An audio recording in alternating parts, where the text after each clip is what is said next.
नमस्कार विद्यार्थी मित्रांनो, माझं नाव सुहास भिसे. स्वागत आहे तुमचं सर्वांचं प्रदा करंट अफेअर्स मराठी या आपल्या मायबोली भाषेतील एज्युकेशनल यूट्यूब चॅनलमध्ये.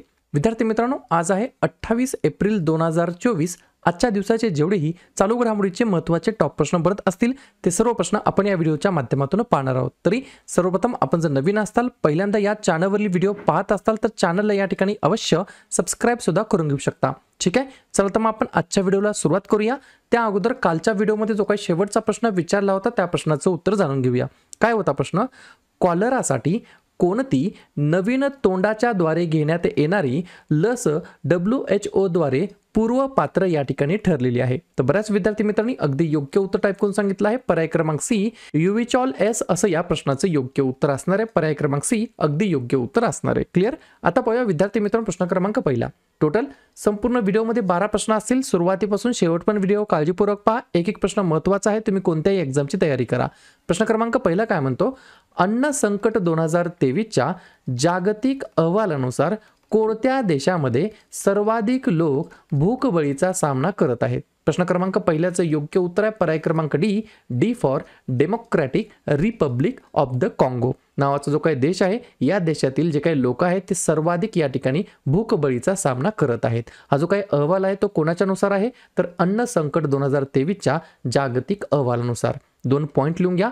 2023 मध्ये 59 देश आणि वेगवेगळ्या प्रदेशांमधील सुमारे 282 दशलक्ष लोक तीव्र भुकेने ग्रस्त होते. 2022च्या तुलनेमध्ये 24 दशलक्षांनी याच्यामध्ये या ठिकाणी वाढ झालेली आहे. आणि दुसरा एक पॉईंट लिहून घ्या. भारताचे जे काही शेजारी 3 देश आहेत, भारताच्या शेजारील 3 देश जसं की अफगाणिस्तान, बांगलादेश आणि पाकिस्तान यांना या ठिकाणी तीव्र भुकेचा सामना करणाऱ्या पहिल्या 10 देशांच्या यादीमध्ये स्थान मिळालेले आहे. या प्रत्येक गोष्टी तुम्हाला लक्षात ठेवायच्या आहेत. ठीक आहे, तर कोणत्या देशामध्ये सर्वाधिक लोक भूकबळीचा सामना करत आहेत? तर democratic Republic of the Congo या देशातील. पुढचा प्रश्न, प्रश्न क्रमांक दुसरा, महत्त्वाचा प्रश्न आहे. अमिताभ चौधरी यांना कोणत्या बँकेचे MD म्हणजेच मॅनेजिंग डायरेक्टर आणि CEO म्हणजे चीफ एक्झिक्युटिव्ह ऑफिसर म्हणून पुनर्नियुक्ती करण्यात आलेली आहे? 2 नंबरच्या प्रश्नाचं योग्य उत्तर या ठिकाणी पर्याय क्रमांक सी ॲक्सिस बँक हे या प्रश्नाचं योग्य उत्तर असणार आहे. तर ॲक्सिस बँक या ठिकाणी विद्यार्थी मित्रांनो अमिताभ चौधरी यांची या ठिकाणी परत एकदा रिअपॉइंटमेंट म्हणजेच पुनर्नियुक्ती करण्यात आलेली आहे ॲज अ MD आणि CEO म्हणून. पर्याय क्रमांक सी हे या प्रश्नाचं योग्य उत्तर असणार आहे. पाहूया पुढचा प्रश्न, प्रश्न क्रमांक तिसरा. भारतीय कुस्ती महासंघाच्या ॲथलेटिक्स आयोगाच्या अध्यक्षपदी कोणाची निवड करण्यात आलेली आहे? 3 नंबरच्या प्रश्नाचं योग्य उत्तर आहे पर्याय क्रमांक बी नरसिंग यादव असं त्यांचं नाव आहे. त्यांना या ठिकाणी विद्यार्थी मित्रांनो भारतीय कुस्ती महासंघ म्हणजेच रेसलिंग या ठिकाणी ॲथलेटिक्स आयोगाच्या अध्यक्षपदी त्यांची निवड करण्यात आलेली आहे. नरसिंग यादव असं त्यांचं नाव आहे. प्रश्न कशा संदर्भात आहे? महत्त्वाच्या नियुक्ती संदर्भात. तर लगेच झालेल्या नवनवीन नियुक्त्यांवरती आपण चर्चा करूया. जसं की बास्केटबॉल फेडरेशन ऑफ इंडियाचे नवीन अध्यक्ष बनलेत आढाव अर्जुन. भारतीय तटरक्षक दलाचे महासंचालक बनलेत राकेश पाल. रेल्वे संरक्षण दलाचे महासंचालक बनलेत मनोज यादव. महाराष्ट्र विधानसभेतील विरोधी पक्षनेते बनलेत विजय वडेट्टीवार. केंद्रीय अप्रत्यक्ष कर व सीमा शुल्क मंडळाचे अध्यक्ष बनलेत संजय कुमार अग्रवाल. LICचे नवीन व्यवस्थापकीय संचालक बनलेत दोराईस्वामी रामचंद्रन. मुंबई उच्च न्यायालयाचे मुख्य न्यायाधीश बनले आहेत देवेंद्र कुमार उपाध्याय. जागतिक ॲथलेटिक्सच्या अध्यक्षपदी नियुक्ती झाली आहे सेबॅस्टियन को यांची. पॉवर फायनान्स कॉर्पोरेशनचे नवीन CMD बनले आहेत परमिंदर चोप्रा. CBIमध्ये सहसंचालकपदी नियुक्त करण्यात आलेले आहेत अनुराग कुमार. नौदलाचे प्रमुख बनले आहेत दिनेश के त्रिपाठी. आणि भारतीय कुस्ती महासंघ ॲथलेटिक्स आयोगाचे अध्यक्ष बनले आहेत नरसिंग यादव. पुढचा प्रश्न, प्रश्न क्रमांक 4. पुस्तक आहे, पुस्तकाचं नाव लगेच लिहून घ्या.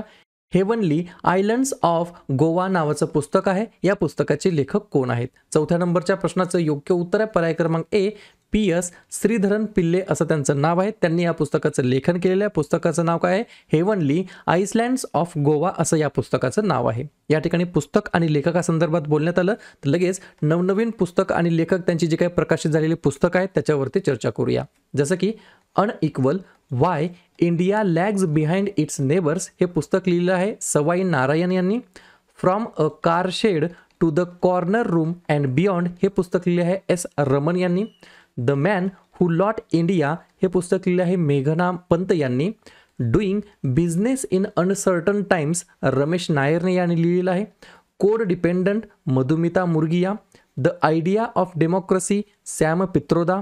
I can coach Siddharth Rajasekhar. Knife Salman Rushdie. Just a mercenary notes from my life and career Duvvuri Subbarao. आणि heavenly islands of Goa PS Sreedharan Pillai. पुढचा प्रश्न क्रमांक 5.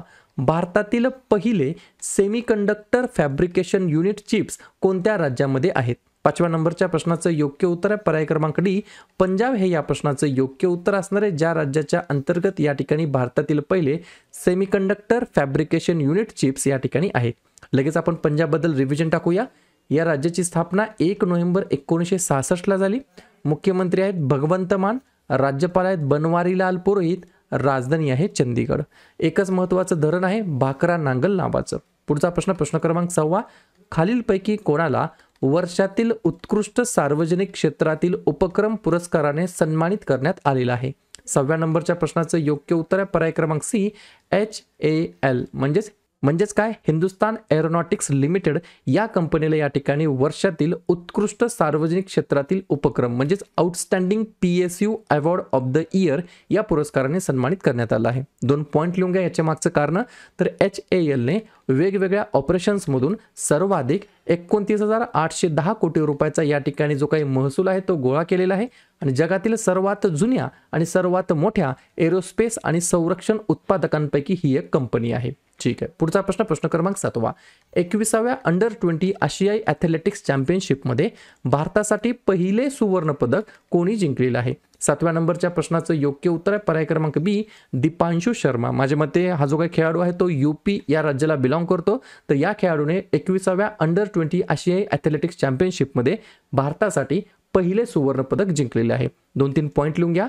दुबई संयुक्त अरब अमिराती या ठिकाणी आशियाई अंडर-20 ॲथलेटिक्स चॅम्पियनशिपमध्ये पुरुष भालाफेक स्पर्धेमध्ये दीपांशूने 70.29 मीटर भाला फेकून या ठिकाणी सुवर्ण पदक जिंकलेले आहे. मग तुम्हाला हा सुद्धा प्रश्न विचारला जाऊ शकेल की दीपांशु शर्मा कोणत्या खेळाशी संबंधित आहेत? तर भालाफेक जेवलिन थ्रू या खेळाशी संबंधित आहेत. आणि याच स्पर्धेमध्ये या ठिकाणी रोहन यादव नावाचा खेळाडू आहे. या खेळाडूने रौप्य पदक जिंकलेलं आहे म्हणजे सिल्वर मेडल जिंकलेलं आहे. लगेच आपण काय करूया मग वेगवेगळ्या ज्या काही क्रीडा स्पर्धा झालेल्या आहेत त्याच्यामध्ये जे काही विजयी देश आहेत संघ आहेत त्याच्यावरती चर्चा करूया. जसं की FIH हॉकी 5S महिला विश्वचषक स्पर्धा 2024 नेदरलँडने जिंकली आहे. खेलो इंडिया युथ गेम 2024 मध्ये महाराष्ट्र अव्वल आलेला आहे. ICC अंडर-19 पुरुष क्रिकेट विश्वचषक 2024 ऑस्ट्रेलियाने जिंकलेला आहे. बॅडमिंटन एशिया टीम चॅम्पियनशिप भारताने जिंकलेली आहे. चौथे Khelo India university game 2023 Chandigarh विद्यापीठ अव्वल आलेलं आहे. पहिले UEFA महिला राष्ट्र लीगचे विजेतेपद स्पेनने जिंकले आहे. Pro kabaddi league 10 Puneri Paltan. Santosh trophy 2024 services. Ranji trophy 2023-24 Mumbai. आणि 56व्या राष्ट्रीय खो खो चॅम्पियनशिप 2023-24 जे काही महिला पुरुषांचं जे काही विजेतेपद आहे ते या ठिकाणी महिला आणि पुरुष दोघांचं विजेतेपद या ठिकाणी कोणी जिंकलंय तर महाराष्ट्र या संघाने या ठिकाणी जिंकलेलं आहे. पुढचा प्रश्न क्रमांक 8. 2024 ATP बार्सिलोना ओपन टेनिस स्पर्धेचे एकेरीचे विजेतेपद कोणी जिंकलेलं आहे?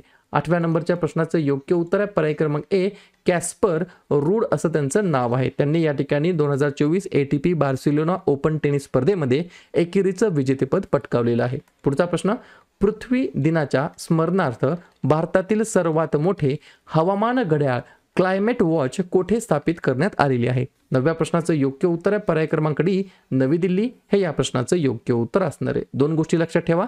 हे जे काही हवामान घड्याळ बसवण्यात आलं त्याच्या मागचा उद्देश काय तर हवामान बदल आणि त्याचे दुष्परिणाम याबद्दल जागरूकता पसरवण्याच्या उद्देशाने हे बसवण्यात आलेलं आहे. आणि पृथ्वी दिवसाच्या स्मरणार्थ बसवण्यात आलं तर पृथ्वी दिवस आपण साजरा करतो दरवर्षी 22 एप्रिलला. पुढचा प्रश्न क्रमांक 10. 47 वर्षीय अना एस्ट्राडा कोणत्या देशामध्ये इच्छामरणाने मरण पावणारी पहिली व्यक्ती ठरलेली आहे? 10व्या नंबरच्या प्रश्नाचं योग्य उत्तर आहे पर्याय क्रमांक सी पेरू हे या प्रश्नाचं योग्य उत्तर असणार आहे. 2 पॉईंट लिहून घ्या. पेरूमधील 47 वर्षीय हे एक या ठिकाणी सायकोलॉजिस्ट आहेत, मानसशास्त्रज्ञ आहेत. एका गंभीर आजाराने ते ऑलरेडी ग्रस्त होते.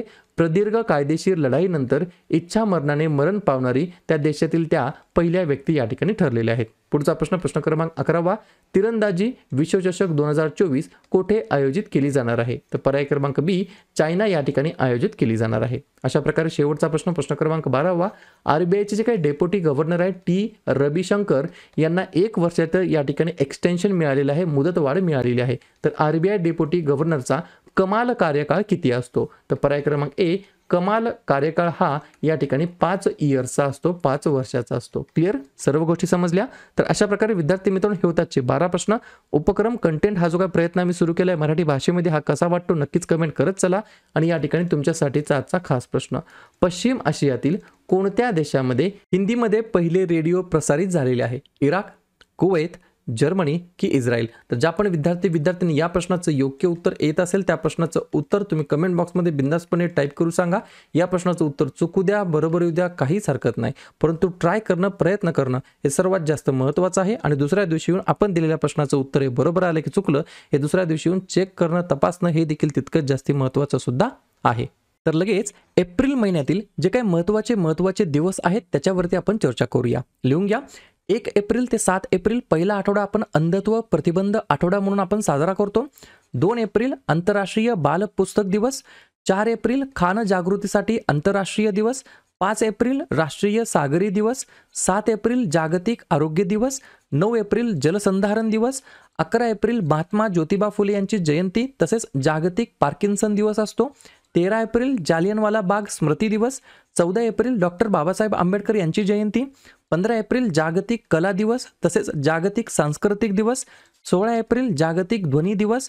18 एप्रिल आंतरराष्ट्रीय स्मारके व जागा दिवस आणि जागतिक वारसा दिवस. 21 एप्रिल भारतीय नागरी सेवा दिवस. 22 एप्रिल जागतिक पृथ्वी दिवस. 23 एप्रिल जागतिक पुस्तक दिवस आणि इंग्रजी भाषा दिवस. 24 एप्रिल भारतीय पंचायती राज दिवस. 25 एप्रिल जागतिक मलेरिया दिवस. 26 एप्रिल जागतिक बौद्धिक मालमत्ता दिवस आणि 29 एप्रिल आंतरराष्ट्रीय नृत्य दिवस. क्लिअर? जानेवारी महिन्यातील जे काही महत्त्वाचे दिवस आहेत त्याच्यावरती आपण लगेच रिव्हिजन टाकूया. जसं की 1 जानेवारीला 2 दिवस असतात, जागतिक कुटुंब दिवस आणि DRDO स्थापना दिवस. 2 जानेवारी महाराष्ट्र पोलीस दल स्थापना दिवस. 3 जानेवारी सावित्रीबाई फुले जयंती महाराष्ट्रामध्ये बालिका दिवस म्हणून साजरा करतात. 4 जानेवारी जागतिक ब्रेल दिवस. 5 जानेवारी राष्ट्रीय पक्षी दिवस.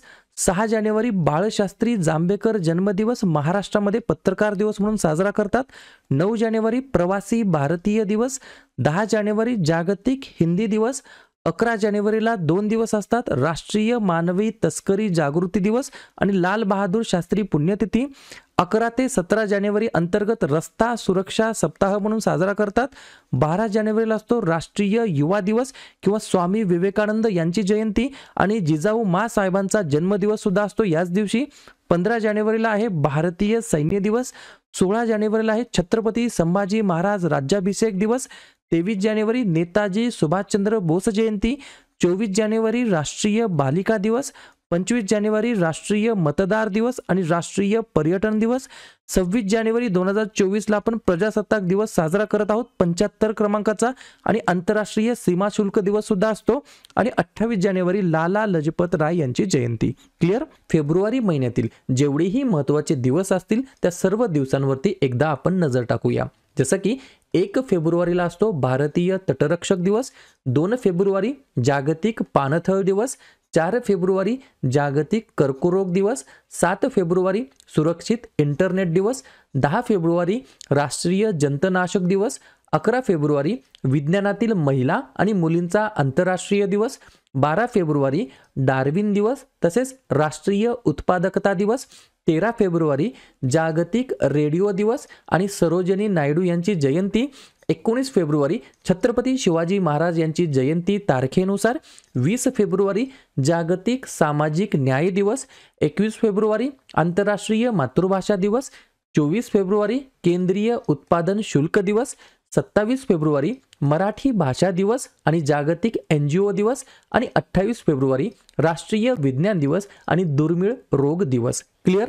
मार्च महिन्यातील जे काही महत्त्वाचे दिवस आहेत त्याच्यावरती आपण एकदा चर्चा करूया. जसं की 1 मार्चला 2 दिवस असतात, शून्य भेदभाव दिवस आणि जागतिक नागरी संरक्षण दिवस. 3 मार्चला जागतिक वन्यजीव दिवस आणि जागतिक श्रवण दिवस. 4 मार्चला राष्ट्रीय सुरक्षा दिवस, कर्मचारी प्रशंसा दिवस आणि रामकृष्ण यांची जयंती. 8 मार्चला आंतरराष्ट्रीय महिला दिवस. 10 मार्चला CISF स्थापना दिवस. मार्चमध्ये दुसऱ्या बुधवारी म्हणजे यावर्षी 13 मार्चला आहे नो स्मोकिंग दिवस. त्याच्यानंतर मार्चमध्ये दुसऱ्या गुरुवारी म्हणजेच यावर्षी 14 मार्चला आहे जागतिक किडनी दिवस. 15 मार्चला आहे जागतिक ग्राहक हक्क दिवस. 16 मार्च राष्ट्रीय लसीकरण दिवस. 18 मार्चला भारतामध्ये आयुध निर्माण दिवस म्हणून आपण साजरा करतो आणि जागतिक झोपेचा दिवस सुद्धा असतो. 20 मार्च जागतिक चिमणी दिवस आणि आनंदाचा आंतरराष्ट्रीय दिवस. 21 मार्च जागतिक वनीकरण दिवस आणि जागतिक कविता दिवस.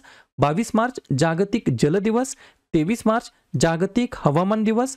24 मार्च जागतिक क्षयरोग दिवस किंवा TB दिवस आणि 27 मार्च जागतिक रंगभूमी दिवस. क्लिअर.